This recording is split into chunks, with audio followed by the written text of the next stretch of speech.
Dipaksa suami kerja di Dubai dan disuruh memakan sisa makanan pelakor. Ratna hanya menunduk diam. Tapi tahan napas kalian.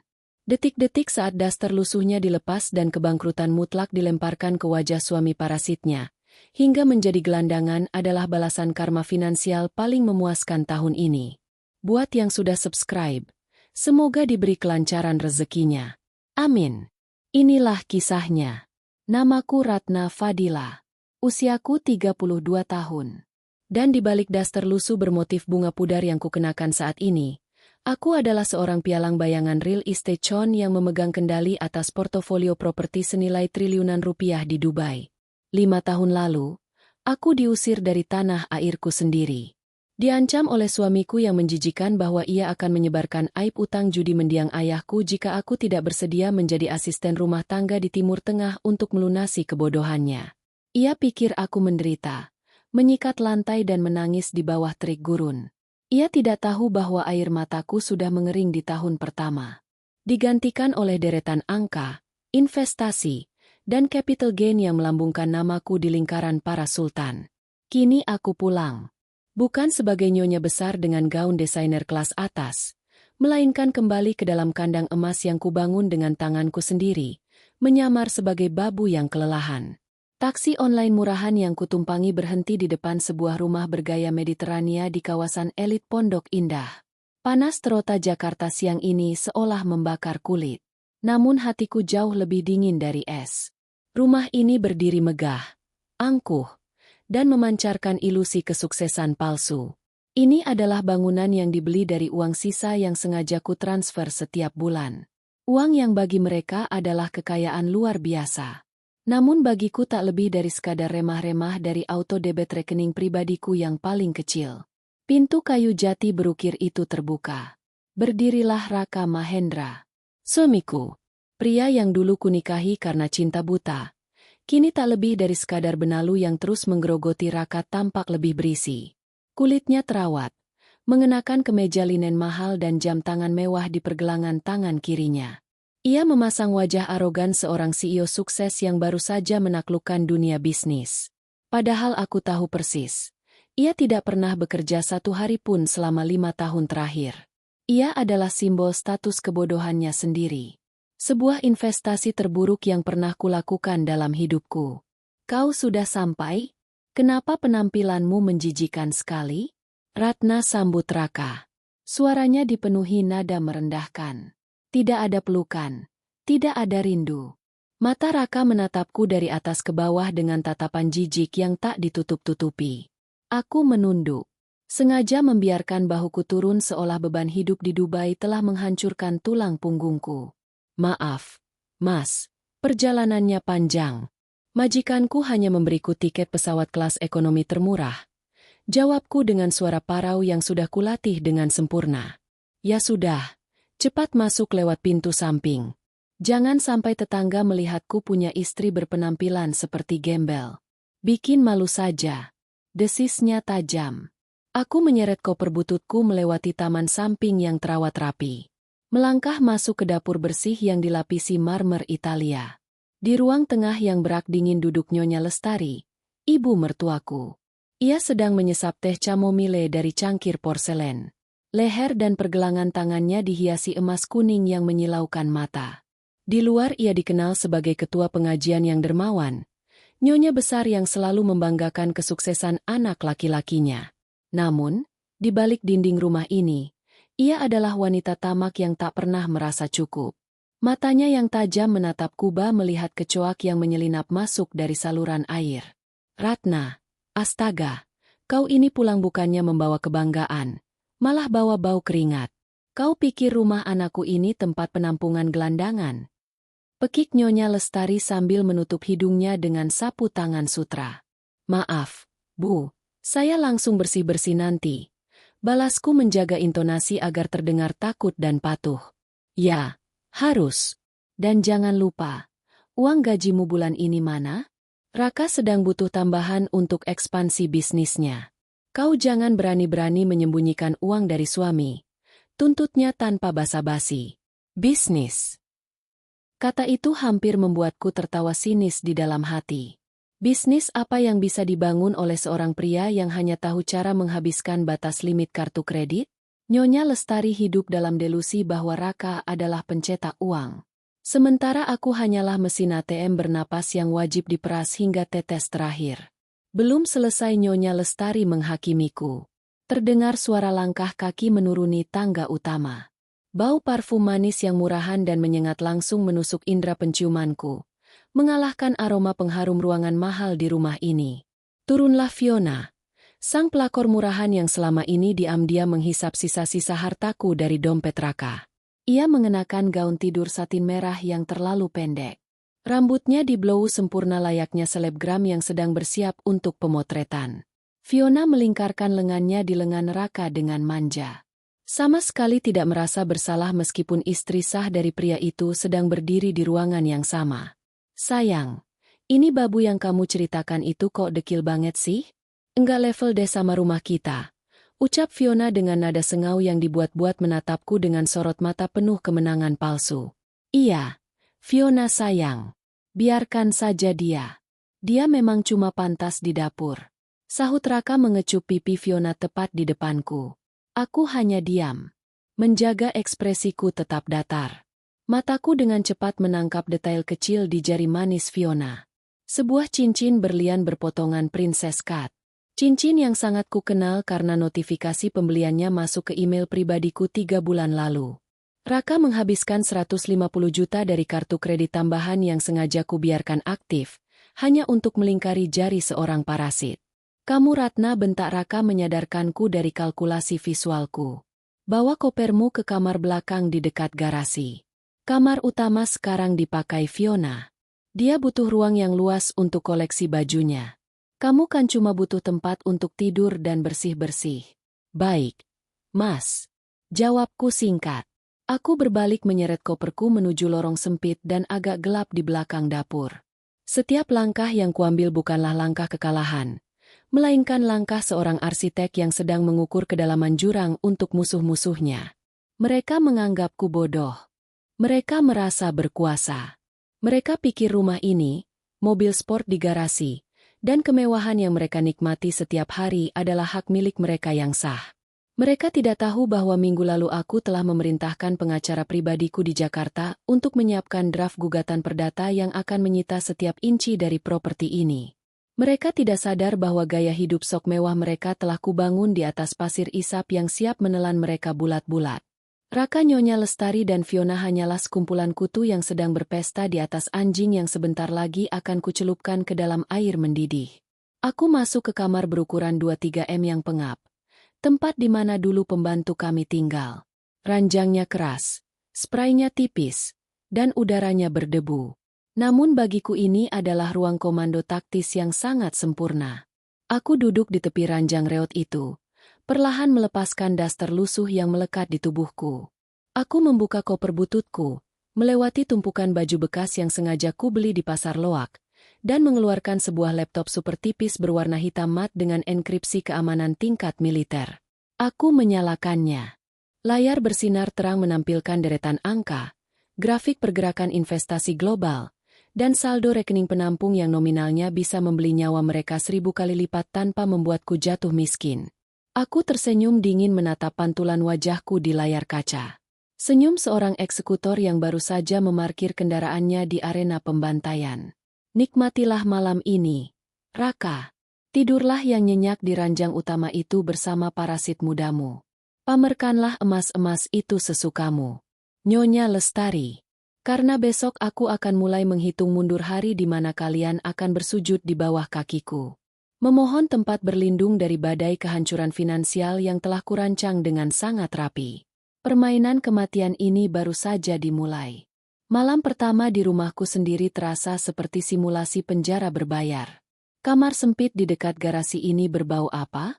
Suara mesin pendingin ruangan dari lantai atas terdengar mendengung, mengalirkan udara sejuk untuk sepasang parasit yang tertidur lelap di atas kasur seharga 85 juta rupiah.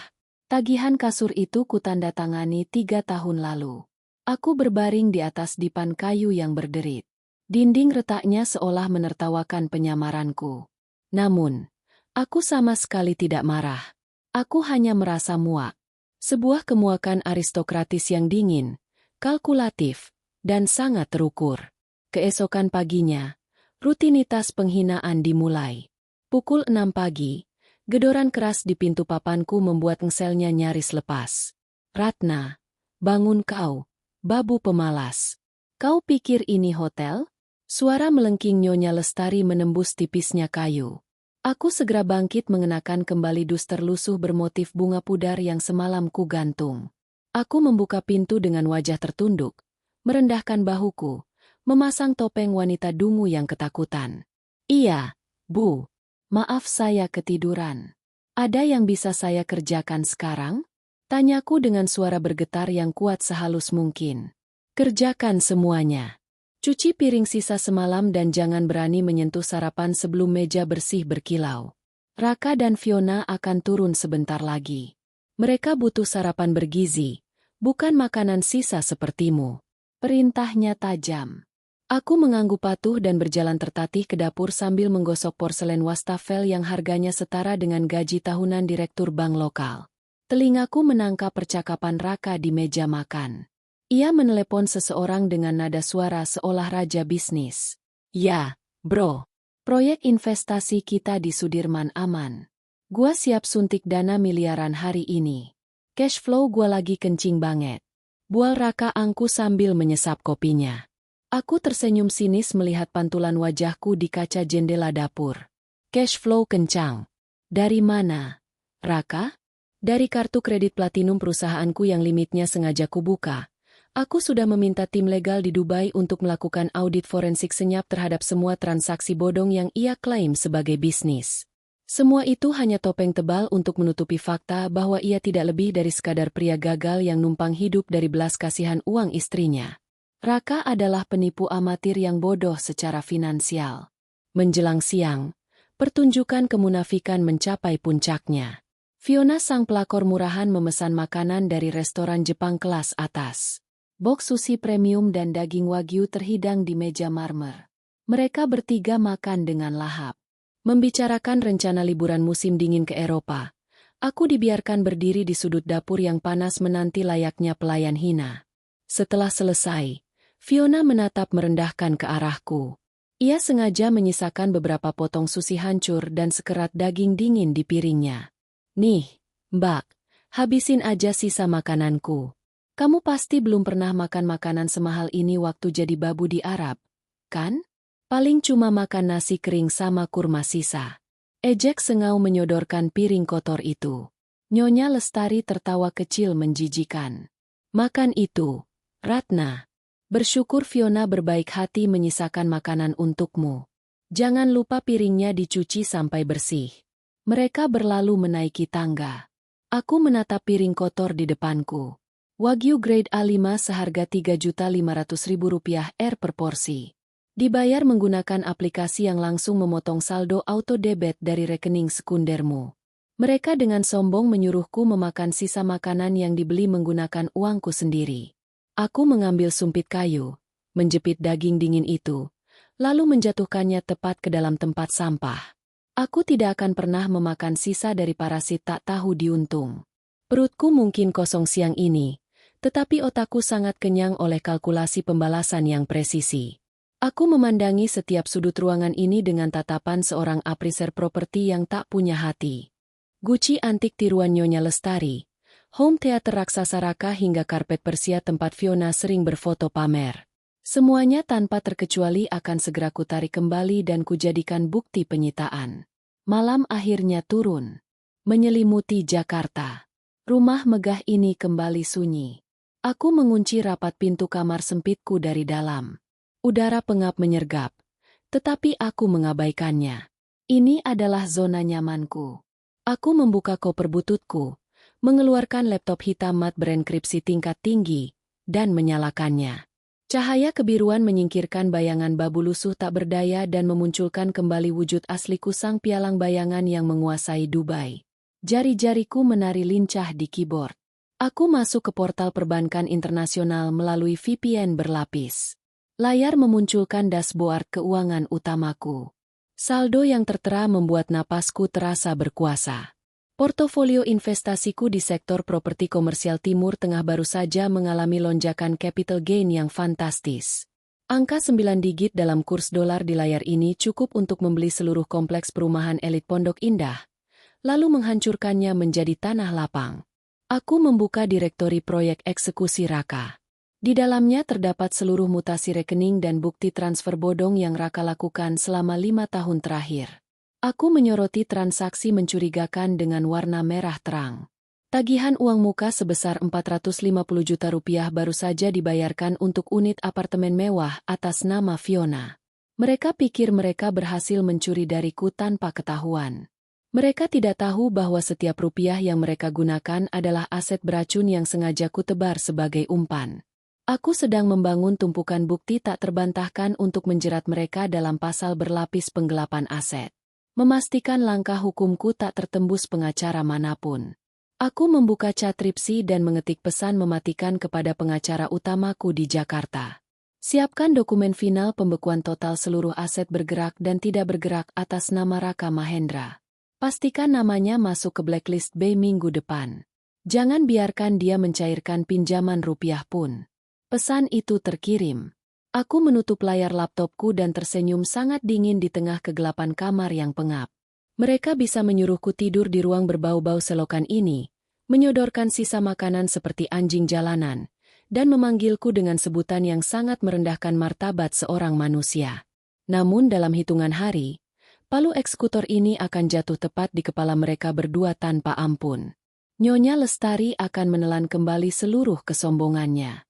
Fiona akan kembali merangkak ke tempatnya berasal. Dan Raka akan menyadari bahwa mati sebagai gelandangan miskin adalah takdir yang terlalu mewah untuk membalas pengkhianatannya. Mereka akan menjadi sampah sejarah, membusuk dan dilupakan oleh dunia. Sementara aku berdiri elegan di atas puing-puing arogansi mereka yang telah rata dengan tanah. 3 hari berlalu sejak kakiku kembali menginjak lantai marmer rumah ini. Hari pula aku memainkan peran sebagai makhluk paling hina di bawah atap yang kubeli dengan tetesan keringat dan kecerdasanku sendiri. Pagi ini rutinitasku tidak berubah. Dengan berbalut daster lusuh yang ujungnya sudah mulai meretas. Aku berjongkok menyikat karpet persia di ruang keluarga. Debu berterbangan, namun pikiranku melayang jauh melintasi benua memantau pergerakan portofolio investasiku di Bursa Efek Timur Tengah yang baru saja menembus angka profit triliunan. Tiba-tiba sebuah tendangan kasar mendarat di ember cucianku. Air sabun tumpah membasahi lantai. Aku menengadah. Raka berdiri menjulang di hadapanku dengan wajah merah padam. Napasnya memburu, memancarkan aura kepanikan yang berusaha ia sembunyikan di balik topeng arogansinya. Jas mahalnya tampak kusut. Aku tahu persis mengapa ia panik. Tadi malam, sistem keamananku melaporkan bahwa 2 dari 3 kartu kredit utamanya baru saja ditolak saat ia mencoba memesan tiket first class ke Paris untuk liburan bersama Fiona. "Bangun kau, Ratna!" Bentaknya kasar. Suaranya menggema memecah keheningan pagi. Aku berdiri perlahan, menundukkan kepala dalam-dalam, menyembunyikan senyum sinis yang nyaris terbentuk di bibirku. "Ada apa, Mas? Lantainya baru saja mau saya bersihkan." Raka mencengkeram lengan atasku dengan kuat. Kuku-kukunya menancap di kulitku. Tapi rasa sakit ini tidak sebanding dengan rasa muak yang mendidih di dadaku. Aku tidak peduli dengan lantai sialan ini. Aku butuh uang miliar hari ini juga. Tuntutnya dengan mata melotot. Aku berpura-pura terkejut melebarkan mataku dengan raut wajah penuh keputusasaan palsu. 2 miliar. Ya Tuhan, dari mana aku mendapat uang sebanyak itu? Gajiku di Dubai tidak sebesar itu. Apalagi aku sudah memberikan semua sisa tabunganku padamu bulan lalu. Jangan berbohong padaku. Dasar babu bodoh. Raka menghempaskan lenganku hingga aku nyaris tersungkur. Aku tahu majikan Arab MU itu kaya raya. Pinjam padanya. Kasbon. Lakukan apa saja.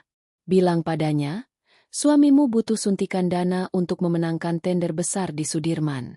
Ini demi masa depan kita, demi martabat keluarga ini. Tender besar di Sudirman. Alasan yang sangat klise dan murahan. Aku tidak perlu menyewa detektif untuk mengetahui kebenarannya. Laporan audit forensik dari tim keuanganku minggu lalu telah membedah seluruh aliran dananya. Uang miliar itu bukanlah untuk modal bisnis, melainkan untuk melunasi pembayaran tunai bertahap sebuah unit penthouse mewah di kawasan Senopati. Fiona sang pelakor murahan itu rupanya mulai merengek menuntut aset atas namanya sendiri. Raka sang benalu dungu rela memeras keringat istri babunya demi memuaskan nafsu sang parasit muda. Tapi Mas, majikanku sangat galak. Aku tidak mungkin berani meminta uang sebanyak itu. Aku bisa dipecat dan dipenjara di sana. Ratapku memohon dengan air mata buaya yang mengalir sempurna di pipiku yang kusam. Wajah Raka berubah menjadi seringai iblis. Ia mencondongkan tubuhnya, membisikkan ancaman yang selama 5 tahun ini ia gunakan sebagai rantai untuk mengikat leherku. Kalau kau tidak mau kembali ke Dubai hari ini juga dan mendapatkan uang itu, aku bersumpah. Ratna, aku akan menyebarkan semua dokumen utang judi almarhum bapakmu ke media. Aku akan membuat ibumu yang jantungan itu mati karena malu. Pilih mana? Kau berangkat mencari uang atau keluargamu hancur lebur menjadi sampah sejarah. Di masa lalu, ancaman itu berhasil membuatku gemetar ketakutan hingga aku rela menaiki pesawat menuju Timur Tengah. Namun hari ini ancaman itu terdengar seperti rengekan babi yang sedang digiring menuju rumah jagal. Ia tidak sadar bahwa pria yang sedang numpang hidup dari belas kasihanku ini baru saja menyerahkan lehernya sendiri ke dalam tiang gantungan. Baik, Mas. Baik. Isaku menyeka air mata dengan lengan dasterku. Aku akan menghubungi bosku. Aku akan memohon padanya. Tapi tolong jangan sakiti keluargaku. Aku akan meminta uang itu ditransfer langsung ke rekeningmu. Bagus. Begitu baru istri yang berbakti. Raka tersenyum puas menepuk pipiku dengan kasar. Seolah aku adalah anjing peliharaan yang baru saja mematuhi perintahnya. Pastikan uang itu masuk sebelum jam sore. Kalau tidak kau tahu akibatnya. Raka berbalik dan melangkah pergi dengan langkah pongah. Disusul oleh Nyonya Lestari yang sedari tadi menonton dari ujung tangga dengan senyum merendahkan. Mereka merasa menang. Mereka merasa telah berhasil memeras tikus tanah hingga tetes darah terakhir. Begitu punggung mereka menghilang di balik pintu utama. Tangisanku berhenti seketika. Postur tubuhku yang tadinya membungkuk ketakutan kini tegak lurus. Udara di sekitarku mendadak turun beberapa derajat. Mataku yang sebelumnya memancarkan keputusasaan kini berkilat tajam layaknya pedang yang baru diasah. Aku bergegas kembali ke kamar sempitku di belakang dapur, mengunci pintu ganda, dan membuka laptop hitam matku. Waktunya bekerja. Aku tidak akan menolak permintaan Raka. Sebaliknya, aku akan memberikannya tepat seperti apa yang ia minta dengan sebuah bonus yang akan mengakhiri hidupnya. Aku membuka akses jaringan privat ke sebuah firma investasi cangkang yang kumiliki di Kepulauan Kaiman. Perusahaan ini secara legal tidak memiliki hubungan nama denganku, namun berada di bawah kendali mutlakku. Melalui perusahaan ini, aku menyiapkan sebuah skema transfer dana sebesar R2 miliar ke rekening pribadi Raka. Namun ini bukanlah sekadar transfer tunai biasa.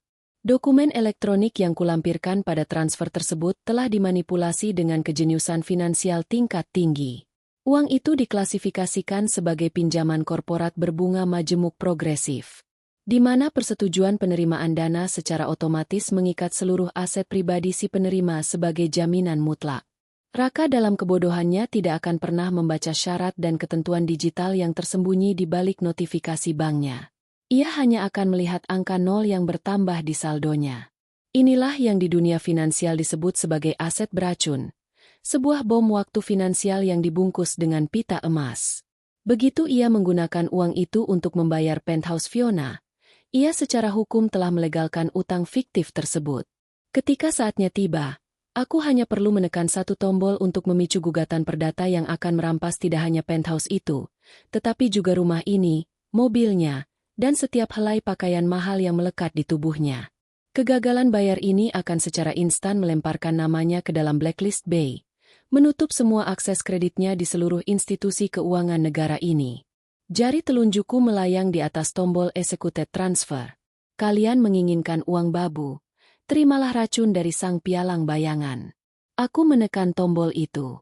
Transfer successful. Aku menyandarkan punggungku ke dinding retak di kamar pengap ini. Senyum aristokratis mengembang di bibirku. Fase penindasan ini sudah selesai. Raka baru saja menelan kail berduri yang kulemparkan. Ia mengira dirinya adalah raja yang sedang mengekspansi kerajaan. Padahal ia hanyalah seekor tikus yang baru saja mengunci sendiri di dalam perangkap besi. Nikmatilah uang itu, Mas Raka. Belikanlah parasit mudamu istana pasir yang ia impikan. Karena sebentar lagi aku selaku eksekutor tunggal dalam hidupmu akan memastikan kalian semua terlempar dari auto debit kemewahan ini, merangkak di aspal panas sebagai gelandangan tak berharga dan membusuk di dalam gubuk reot yang berbau-bau selokan. Fase persiapan senyap dimulai sekarang. Tidak akan ada belas kasihan. 24 jam setelah kail berduri itu tertelan utuh, suasana rumah ini berubah menjadi arena pesta porak kaum parasit. Raka Mahendra, sang benalu yang merasa dirinya adalah raja bisnis tak tertandingi melangkah dengan dada membusung. Dana segar senilai miliar yang baru saja masuk rekening pribadinya telah meracuni kewarasannya. Ia tidak tahu bahwa uang itu adalah aset beracun yang dirancang khusus oleh firma investasi cangkangku untuk mengikat lehernya. Pagi ini ia merayakan kemenangannya dengan membelikan Fiona, sang pelakor murahan, sebuah kalung mutiara Tahiti dan memesan tiket liburan VIP ke Maldives. Aku menyaksikannya dari sudut ruang makan. Berbalut daster lusuh dan memegang lem basah yang bau, aku terus menggosok meja kaca yang sudah mengkilap. Nyonya Lestari duduk di sofa depan televisi raksasa, sibuk menelepon teman-teman arisan sosialitanya, memamerkan bagaimana proyek besar anak lelakinya baru saja tembus miliaran. Mereka bertiga hidup dalam gelembung ilusi yang begitu tipis. Sementara aku memegang jarum tajam yang siap meletuskannya kapan saja. Namun, Raka rupanya tidak ingin berhenti sampai di situ. Ketamakannya tidak memiliki dasar batas. Ia tahu aku harus segera kembali ke Dubai dan ia tidak ingin repot-repot memeras dan mengancamku setiap kali ia butuh uang. Ia menginginkan akses mutlak yang legal. Kemarin sore saat ia sedang pergi merayakan suntikan dana barunya bersama Fiona, aku masuk ruang kerjanya dengan dalih membersihkan debu. Di atas meja mahoninya tergeletak sebuah draft dokumen hukum dari pengacara amatir yang ia sewa. Judulnya Surat Kuasa Penuh Penarikan Dana dan Pengelolaan Aset Istri. Raka ingin aku memberikan hak legal kepadanya untuk menguras seluruh rekening gajiku di Dubai secara otomatis tanpa persetujuanku. Ia pikir aku sebodoh itu. Dalam waktu kurang dari 10 menit menggunakan pemindai portabel dan printer laser mini yang kusembunyikan di dasar koperku, aku menukar halaman-halaman krusial di dalam map kulit tersebut. Tentu saja aku dibantu oleh tim legal elitku di Jakarta yang langsung mengirimkan draft pengganti Trempsi.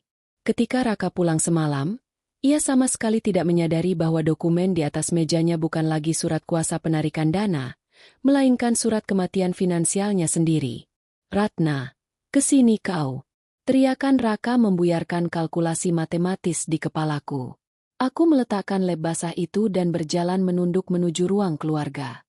Raka duduk bersilang kaki di sofa utama. Di sampingnya, Fiona sedang mencoba kalung mutiara barunya sambil tersenyum merendahkan ke arahku. Nyonya Lestari melipat tangannya di dada. Menatapku majikan tiran yang sedang mengadili budaknya yang paling hina. Raka melemparkan sebuah map kulit tebal ke atas meja kaca tepat di hadapanku. Diikuti sebuah pena emas Mount Blanche yang ia beli menggunakan kartu kredit tambahanku.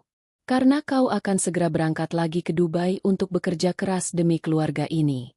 Aku tidak mau urusan bisnisku terhambat birokrasi bank.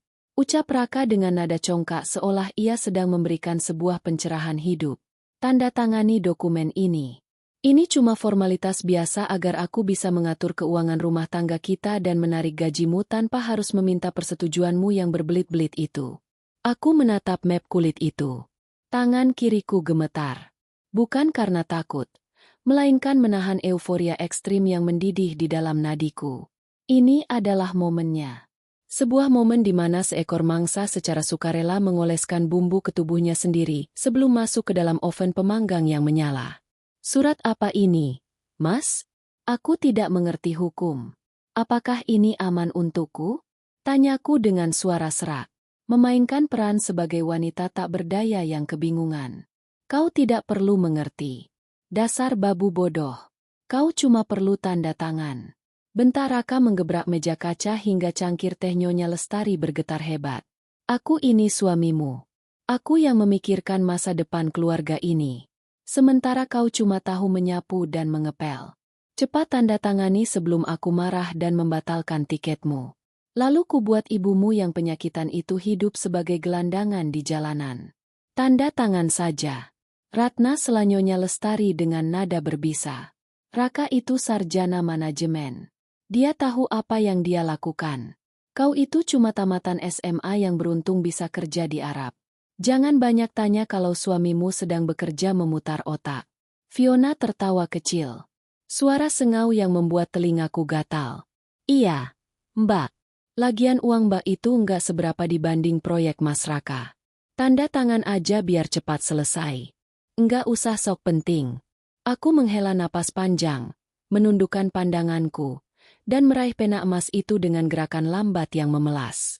Aku membuka halaman terakhir dokumen tersebut, tempat di mana kolom tanda tanganku berada.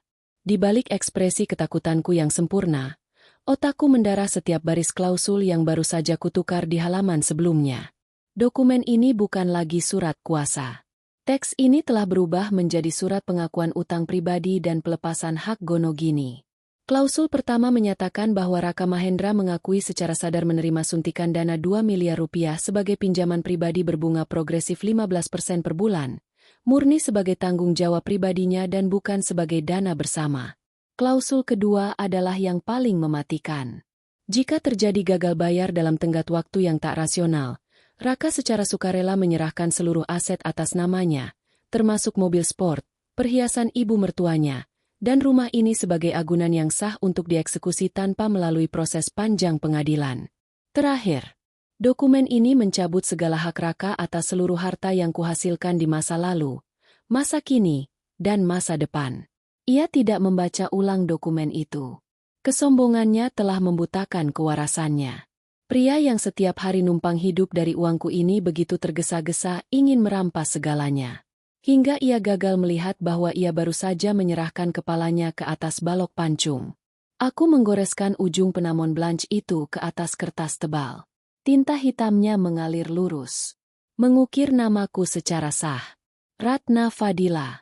Tanda tangan ini adalah fondasi absolut untuk gugatan perdata terbesarku. Begitu goresan terakhir selesai, Raka langsung merebut map itu dari tanganku. Matanya berbinar penuh keserakahan yang menjijikan. Ia memeriksa tanda tanganku, meniup tintanya agar cepat kering, lalu tertawa keras. Tawa yang menggema di seluruh ruangan merayakan kebodohan absolutnya sendiri. Bagus. Akhirnya kau berguna juga. Sekarang kau boleh kembali membersihkan dapur. Jangan lupa siapkan makan siang untuk Fiona. Usir Raka mengibaskan tangannya seolah aku adalah lalat-lalat pengganggu yang kotor. Terima kasih, Mas Raka. Saya ke belakang dulu, ucapku lirih. Aku membalikan badan dan melangkah menjauh dari mereka. Di setiap langkah yang kuambil menuju dapur, postur tubuhku perlahan kembali tegak. Darahku berdesir kencang, memompa adrenalin kemenangan yang absolut. Langkah hukum ini sudah sempurna. Terkunci rapat oleh stempel notaris digital yang menanti di balik server firma hukumku di luar negeri. Kalian bisa menertawakanku hari ini. Kalian bisa menyuruhku memakai dus terlusuh ini dan membersihkan sisa kotoran kemewahan kalian. Namun dokumen di tangan Raka itu adalah lonceng kematian kalian bertiga. Dalam beberapa hari ke depan ketika sistem keuanganku memulai proses likuidasi aset, Raka akan menyadari bahwa tanda tangan babu yang ia paksa hari ini adalah kunci pembuka pintu neraka yang akan memasukkan namanya ke dalam blacklist B secara permanen. Sebagai sang eksekutor, aku tidak akan memberi sedikit pun celah untuk bernapas. Hari penghakiman semakin dekat dan aku pastikan mereka tidak memiliki satu koin pun untuk sekadar membeli air minum saat mereka mati kehausan di dalam pekatnya bau selokan jalanan. Pukul siang, rumah megah yang secara hukum mutlak adalah milik firma investasiku ini telah diubah menjadi teater sirkus kaum sosialita murahan. Nyonya Lestari, sang ibu mertua yang delusional mengadakan pesta arisan bulanan elitnya. Udara di ruang tamu utama kini dipenuhi aroma parfum mahal yang bertabrakan, tawa palsu yang melengking, dan dentingan cangkir teh porselen yang memuakan.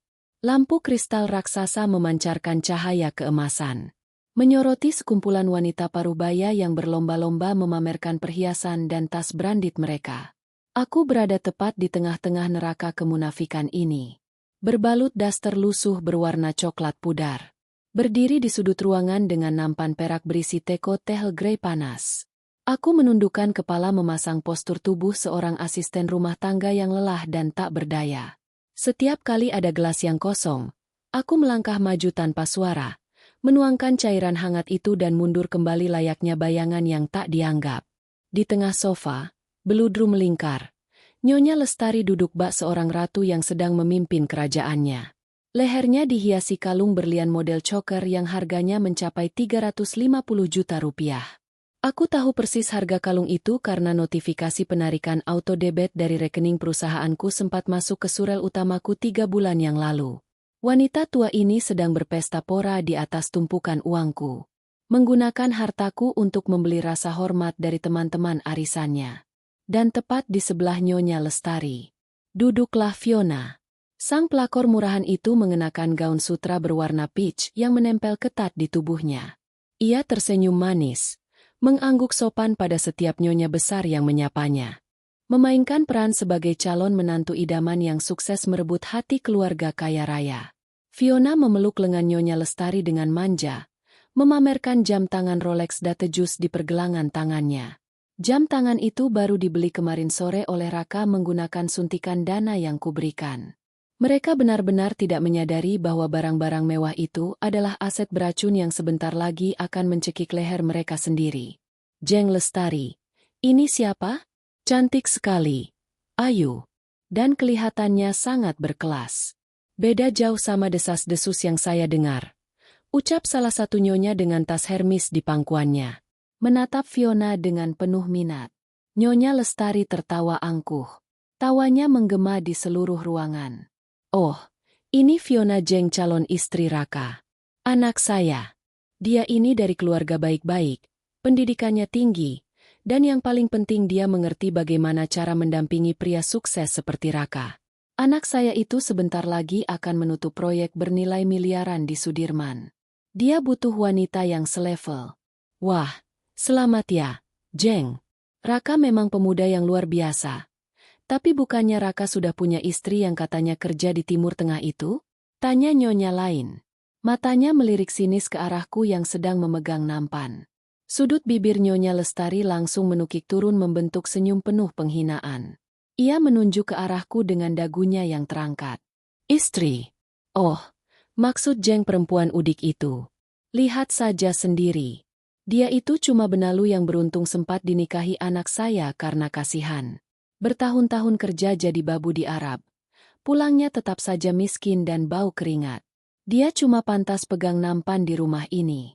Bulan depan juga sudah diceraikan oleh Raka. Fiona menambahkan racunnya dengan suara sengau yang dibuat-buat lembut. Kasihan sebenarnya. Tante, Mbak Ratna itu orangnya memang kurang smart. Dikasih uang berapun sama Mas Raka pasti habis nggak jelas. Makanya Mas Raka minta Fiona yang bantu kelola keuangannya sekarang. Biar aset Mas Raka aman. Aku menghentikan langkahku sejenak. Tanganku yang memegang gagang teko teh sama sekali tidak bergetar.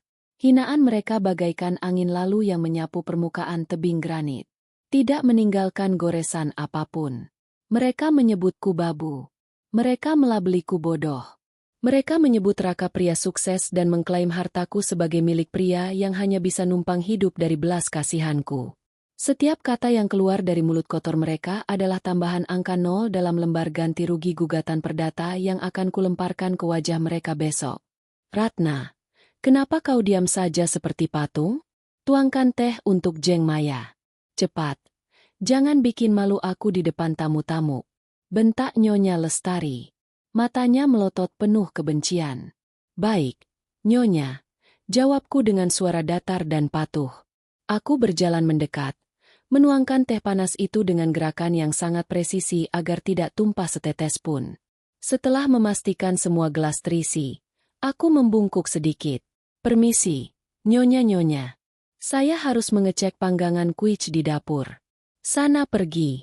Bau keringatmu mengganggu aroma ruangan ini. Usir Nyonya Lestari sambil mengibaskan tangannya dengan jijik. Aku berbalik dan berjalan menuju dapur yang sepi. Begitu pintu pantry berayun menutup di belakangku, postur tubuhku yang tadinya membungkuk langsung tegak lurus. Udara dingin dari AC dapur menyapu wajahku. Topeng babu yang lelah telah lepaskan sepenuhnya. Mataku berkilat tajam layaknya seorang penembak jitu yang telah mengunci targetnya di crossfire. Waktunya telah tiba. Pertunjukan sirkus ini harus segera diakhiri. Aku melangkah ke sudut pantry yang buta dari jangkauan pandangan ruang makan. Dari balik saku das lusuh ini, aku mengeluarkan sebuah ponsel kecil setipis kartu kredit berwarna hitam legam. Ponsel ini menggunakan jalur satelit enkripsi tingkat militer langsung terhubung dengan maner keuangan pribadiku di firma investasi Dubai. Pemindai retina di layarnya memindai mataku dalam hitungan detik. Akses granted. Aku membuka panel kontrol utamaku. Layar menampilkan grafis aliran dana dari seluruh perusahaanku, termasuk rekening-rekening yang selama ini dinikmati oleh Raka. Angka miliar yang kemarin kulepaskan telah dipindahkan oleh Raka ke rekening Fiona dan sebagian telah dibayarkan ke pihak developer apartemen. Raka telah resmi mengaktifkan klausul utang mautnya.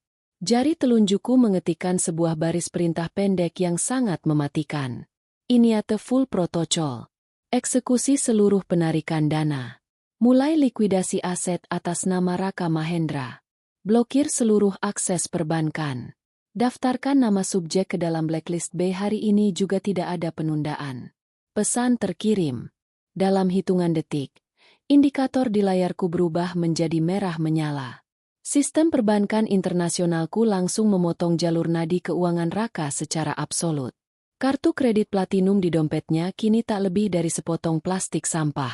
Saldo rekeningnya yang ia banggakan telah dibekukan secara sepihak oleh otoritas bank atas dasar penyitaan jaminan utang gagal bayar. Sebagai sang eksekutor, aku telah memutar kunci penjara mereka. Raka yang saat ini mungkin sedang pamer kepada teman-temannya di luar sana, tidak sadar bahwa ia telah resmi bangkrut. Uang mukanya akan hangus. Mobil sportnya akan ditarik oleh Leasing esok pagi dan ibunya yang sedang tertawa sombong di ruang depan akan segera menyadari bahwa kalung berlian di lehernya adalah barang sitaan hukum. Aku menyimpan kembali ponsel itu ke dalam saku dasterku. Aku menatap pantulan wajahku di kaca microwave yang gelap. Sebuah senyuman dingin yang sangat aristokratis menghiasi bibirku. Mereka boleh merayakanku sebagai sampah sejarah hari ini. Namun besok ketika badai kehancuran itu menghantam rumah ini, aku akan memastikan mereka diseret keluar dari gerbang ini, meringkuk kedinginan sebagai gelandangan tanpa arah, dan membusuk di sudut gubuk reot yang beraroma bau selokan. Aku mengambil nampan perak yang baru, meletakkan sepiring canape salmon di atasnya dan melangkah kembali ke ruang tamu. Mari kita biarkan parasit-parasit ini menikmati teh terakhir mereka sebelum racun realita membunuh mereka perlahan-lahan. 24 jam sejak aku menekan tombol eksekusi dari balik pantry berdebu itu. Roda gigi penghancuranku mulai berputar tanpa suara. Pagi ini, udara Jakarta terasa lebih panas dan mencekik dari biasanya. Namun di dalam kamar sempitku yang berukuran 2-3 m ini, auranya sedingin berankas baja di bawah tanah. Aku duduk bersila di atas ranjang reot, masih mengenakan daster lusuh yang telah menjadi seragam kebesaranku dalam sandiwara ini. Di pangkuanku, laptop hitam mat menampilkan 3 jendela dashboard yang berbeda. Peta pelacakan GPS real-time, mutasi rekening bank lokal, dan jalur komunikasi aman dengan firma hukum utamaku di ibu kota. Titik merah berkedip di layar GPS. Raka Mahendra. Sang benalu yang masih merasa dirinya adalah dewa bisnis penakluk ibu kota sedang meluncur santai membelah jalanan Sudirman. Destinasinya bukanlah kantor proyek fiktifnya, melainkan sebuah showroom mobil sport impor ternama di kawasan elit Jakarta Selatan. Di kursi penumpang mobil SUV mewah yang cicilan bulanannya dibayar dari keringatku itu, pasti duduk Fiona. Sang pelakor murahan yang sedang membayangkan dirinya menjadi nyonya besar yang diagungkan. Raka berniat membelikannya sebuah mobil sport 2 pintu keluaran terbaru sebagai hadiah kesuksesan. Karena telah menerima suntikan dana miliaran rupiah dariku kemarin. Mereka berdua benar-benar sepasang lintah yang numpang hidup tanpa sisa urat malu. Raka tidak tahu bahwa dana 2 miliar rupiah yang ia pamerkan itu adalah aset beracun murni, Sebuah bom waktu finansial yang terikat langsung pada nyawa ekonominya dan hitung mundurnya telah mencapai angka 0. Ponsel satelitku bergetar pelan. Layarnya menampilkan ikon gembok hijau yang menandakan enkripsi penuh. Sebuah pesan suara masuk dari pengacaraku. Bapak Harmawan, salah satu hiu hukum paling mematikan dan tak kenal ampun di negeri ini. Nyonya Ratna, laporanku sudah final. Suara bariton Hermawan terdengar tenang, formal, namun menyimpan daya hancur yang absolut. Surat gugatan perdata atas nama Raka Mahendra telah resmi didaftarkan ke Pengadilan Negeri pagi ini dengan nomor register prioritas. Berdasarkan klausul pengakuan utang gagal bayar yang ia tanda tangani kemarin secara sadar tanpa paksaan, kami telah menyerahkan surat perintah penyitaan eksekutorial ke meja panitera pengadilan. Aku menyandarkan punggungku ke dinding retak di belakangku, tersenyum tipis meresapi setiap kata. Bagaimana dengan status perbankan dan portofolio keuangannya, Pak Harmawan? Sesuai instruksi mutlak Anda, Nyonya. Sistem auto-debit dari seluruh rekening afiliasi Anda ke rekening penampung miliknya telah diputus secara sepihak dan permanen. Karena pinjaman berbunga majemuk progresif itu kini berstatus gagal bayar secara default. Otoritas Bank Sentral telah memproses datanya. Mulai pukul 10 pagi ini, nama Raka Mahendra resmi masuk ke dalam blacklist bayi dengan status kolektibilitas 5 macet total. Dia tidak akan bisa mencairkan kredit, membuka rekening tabungan baru atau melakukan transaksi bernilai besar di institusi keuangan manapun di Republik ini. Proses likuidasi aset sedang berjalan paralel dengan pembekuan akun sempurna. Kerjamu sangat rapi, Pak Hermawan. Pastikan tim pengamanan internal kita bersiap dan berjaga di radio 1 kilometer dari propertiku. Malam ini aku akan membersihkan rumahku dari hama pengerat. Balasku dingin sebelum memutus sambungan satelit tersebut. Jaring telah dikunci dengan gembok titanium. Tidak ada celah hukum, tidak ada ruang untuk bernapas, tidak ada negosiasi. Pria yang selama 5 tahun ini mengancam akan menghancurkan nama baik keluargaku, kini secara legal dan finansial telah menjadi mayat hidup yang hanya tinggal menunggu waktu untuk dikubur. Aku kembali menatap layar laptopku dengan fokus tajam. Titik GPS itu berhenti sepenuhnya. Mereka telah tiba di showroom. Melalui pertasan sederhana ke kamera CCTV publik milik pemerintah kota di seberang jalan, aku bisa melihat siluet Raka keluar dari mobil dengan gaya congkaknya. Ia membenarkan jasnya lalu membukakan pintu untuk Fiona yang melangkah turun bak supermodel kelas atas. Mereka berjalan bergandengan tangan tertawa lepas dan masuk ke dalam gedung kaca yang memajang deretan mobil. Seharga puluhan miliar tersebut. Aku beralih ke layar mutasi rekening yang terhubung dengan kartu kredit platinum di dompet Raka. Aku tahu persis apa skenario yang akan terjadi selanjutnya. Raka akan memilih mobil termewah di sana. Mungkin sebuah Porsche 911 atau Lamborghini Huracan. Lalu dengan gaya arogan seorang miliarder gadungan, ia akan melemparkan kartu kreditnya ke atas meja kasir untuk membayar uang muka. Kartu kredit yang ia pikir masih terhubung dengan aliran dana tanpa batas dari babu bodohnya yang sedang mencuci piring di dapur. Mataku terpaku pada indikator transaksi real-time di layarku. Menit demi menit berlalu dengan lambat namun mendebarkan. Aku membayangkan Fiona yang sedang bersuah foto manja di dalam kabin mobil baru memamerkan desain interior kulit napa kepada followers palsunya di media sosial. Aku membayangkan Raka yang sedang menyesap kopi espresso impor gratis dari dealer merasa dirinya adalah penakluk dunia yang tak tersentuh. Pukul 10.15 waktu Indonesia Barat. Sebuah garis merah terang muncul secara tiba-tiba di layar mutasi rekeningku. Transaction ATM 500 juta rupiah. Down payment Auto Motors, Jakarta. Aku menahan napas menanti sistem keamanan global perusahaanku merespon.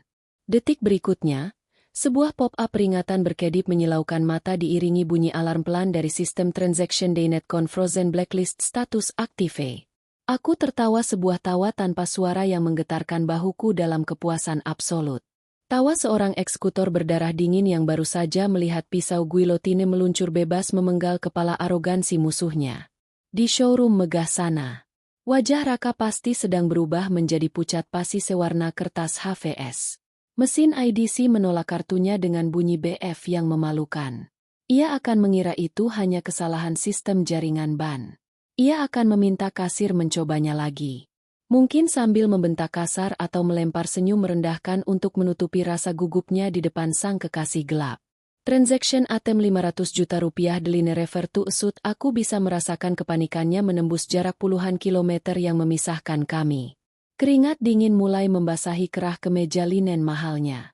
Ia pasti mencoba merogoh dompetnya dengan tangan gemetar, mengeluarkan kartu kredit cadangannya, lalu kartu debit utamanya, hingga akhirnya dompet kulit itu kosong melompong. Semuanya akan digesek, dan semuanya akan menampilkan pesan kematian yang sama. Ditolak, dibekukan, tidak sah. Ia bukan lagi seorang direktur muda yang kaya raya. Ia hanyalah seorang parasit miskin yang tertangkap basah, tidak bisa membayar tagihannya sendiri di depan wanita yang sangat ia puja. Harga dirinya baru saja dirobek-robek dan diinjak-injak di hadapan para sales mobil mewah yang sebelumnya menunduk hormat kepadanya. Fiona pasti sedang menatap Raka dengan raut wajah kebingungan yang perlahan-lahan berubah menjadi kekecewaan murni dan amarah, karena impiannya menaiki mobil sport hancur berantakan. Ini baru permulaan. Mas Raka. Rasa malu dan canggung di showroom berak dingin itu hanyalah hidangan pembuka sebelum kiamat. Sesungguhnya kuepaskan di depan matamu. Aku menutup laptopku dengan suara klik yang bergema mantap di kamar yang sepi ini.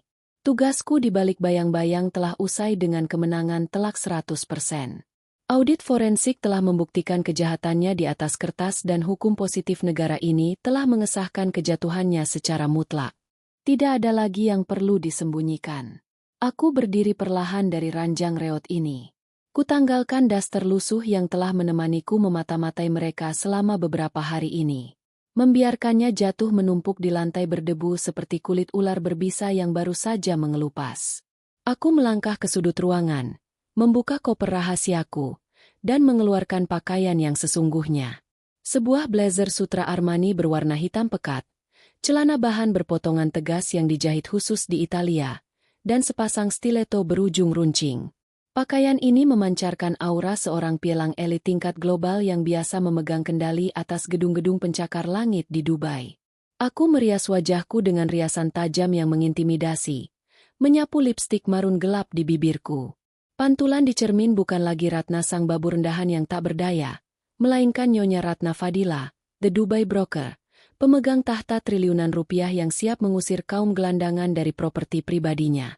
Malam ini, ketika Raka pulang dengan amarah yang meledak-ledak dan keputusasaan karena mengira pihak bank telah melakukan kesalahan fatal, aku akan menyambutnya.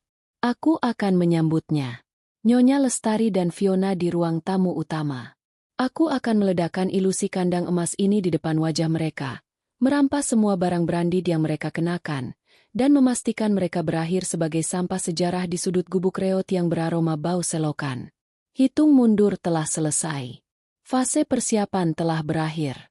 Eksekusi mati secara finansial resmi dimulai hari ini. Pukul sore, langit Jakarta mulai meremang. Di ruang tamu bergaya Mediterania ini, keheningan terasa begitu pekat. Sepekat warna hitam blazer sutra Armani yang kini melekat sempurna di tubuhku. Tidak ada lagi daster lusuh bermotif bunga pudar yang merendahkan martabatku. Tidak ada lagi bahu yang melengkung turun penuh kepalsuan. Aku berdiri tegak di bawah pendaran lampu kristal bohemia, menatap bayanganku sendiri di cermin hias berbingkai emas. Lipstik marun gelap di bibirku menyeratkan otoritas mutlak. Sementara sepasang stiletto berujung runcing siap menginjak leher siapapun yang berani merendahkanku. Aku bukan lagi Ratna sang babu pesuruh. Aku adalah sang pialang bayangan dan ini adalah panggung eksekusiku. Suara decitan ban yang direm secara kasar di pelataran garasi memecah kesunyian. Disusul oleh bantingan pintu mobil yang sangat keras. Langkah-langkah kaki yang tergesa penuh amarah dan syarat akan kepanikan menggema mendekati pintu utama. Ratna babu sialan keluar kau sekarang juga. Teriakan neraka menggelegar saat ia mendobrak pintu jati berukir itu. Jas linen mahalnya kini tanpa kusut masai. Kerahnya basah oleh keringat dingin dan wajahnya merah pada menahan rasa malu yang tak tertahankan. Di belakangnya menyusul Fiona sang pelakor murahan yang melangkah dengan wajah ditekuk merengek sambil menghentakkan wedges murahannya ke lantai. Nyonya Lestari yang baru saja selesai menghitung uang arisan di ruang tengah terlonjak kaget melihat kepulangan anak lelakinya yang tak menyerupai seorang raja bisnis, melainkan seperti maling yang baru saja tertangkap basah. Ada apa ini, Raka? Kenapa kamu teriak-teriak seperti orang gila? Mana mobil sport baru Fiona yang kau janjikan itu? Cecar Nyonya Lestari dengan nada bingung sekaligus menuntut. Raka tidak mempedulikan ibunya. Matanya beringas mencari sosokku di sudut-sudut ruangan yang gelap. Di mana perempuan udik itu? Gara-gara dia kartuku mati. Gara-gara transferan bodohnya itu. Sistem ban menuduhku melakukan transaksi mencurigakan. Aku dipermalukan habis-habisan di depan sales dan manajer showroom. Kartuku dilempar begitu saja. Reputasiku hancur. Fiona ikut menimpali dengan suara sengaunya yang memuakan. Tahu nggak sih, Tante? Mas Raka sampai ditertawakan sama security di sana. Kartunya declined semua. Pasti babu itu yang salah kasih nomor referensi atau uangnya sengaja ditarik lagi sama majikan Arabnya. Aku nggak mau tahu. Pokoknya aku mau mobil itu hari ini juga. Kalau enggak, aku malu sama teman-teman arisanku. Arogansi yang bercampur dengan kebodohan finansial. Mereka masih mengira ini hanyalah sebuah kesalahan teknis. Mereka pikir bank melakukan error sementara pada rekening sang dewa bisnis. Sang benalu menolak menerima kenyataan bahwa ia baru saja menelan aset beracun yang secara sistematis telah membunuh seluruh aliran darah ekonominya sejak pagi tadi. Raka mengepalkan tangannya. Urat-urat di lehernya menonjol keluar. Keluar kau, Ratna. Aku tahu kau bersembunyi di dapur. Malam ini juga aku akan menceraikanmu. Aku akan menendangmu keluar dari rumahku. Kau akan kubuat menjadi gelandangan miskin yang tidur di gubuk reot. Uang gajimu yang tidak seberapa itu tidak ada artinya bagiku. Kau hanya sampah sejarah yang akan kubuang ke tempat yang paling pantas. Di tengah bau selokan, aku menarik napas panjang, meresapi setiap ancaman kosong yang ia muntahkan dengan kenikmatan seorang predator. Ini adalah saatnya. Momen di mana kandang emas ini akan meledak hancur dari dalam. Tea tea tea. Suara ketukan stiletto tajamku pada lantai marmer Italia menggema pelan. Namun cukup konstan untuk menghentikan histeria mereka. Aku melangkah keluar dari bayang-bayang lorong menuju pusat ruang tamu. Cahaya lampu gantung langsung menyorot tubuhku, mempertegas potongan elegan dari blazer sutraku. Kilauan anting berlian solitaire 2 karat asli di telingaku dan tatapan mataku yang membeku layaknya gletser di puncak dunia. 3 mulut di depanku terbungkam seketika. Mata Raka melebar hingga nyaris keluar dari kelopaknya. Fiona menjatuhkan tas Hermes tiruannya ke lantai dengan bunyi bruk yang menyedihkan. Nyonya Lestari membeku. Rahangnya jatuh melihat postur aristokratis dari wanita yang selalu ia sebut babu dekil. Penampilanku mengintimidasi mereka. Bahkan sebelum aku mengucapkan satu patah kata pun. Kau mencari babu yang terbiasa membersihkan kotoranmu, Mas Raka. Suaraku mengalun pelan, namun tajam dan sangat mematikan. Tidak ada lagi getaran ketakutan. Tidak ada lagi kepala yang menunduk. Ratna, pakaian apa yang kau pakai itu? Berani-beraninya kau mencuri barang-barang mewah dari lemariku untuk pamer di depanku. Gagapaka berusaha mempertahankan otoritas palsunya. Meskipun nyalinya jelas sudah ciut melihat aura kekuasaan yang menguar dari tubuhku, aku tersenyum sangat sinis. Sebuah lengkungan bibir yang tak memiliki sedikit pun belas kasihan. Mencuri. Aku tidak pernah mencuri apa yang sudah mutlak menjadi milikku. Berbeda denganmu. Seorang pria gagal yang menghabiskan 5 tahun terakhir hanya untuk numpang hidup dari uang receh yang kuberikan.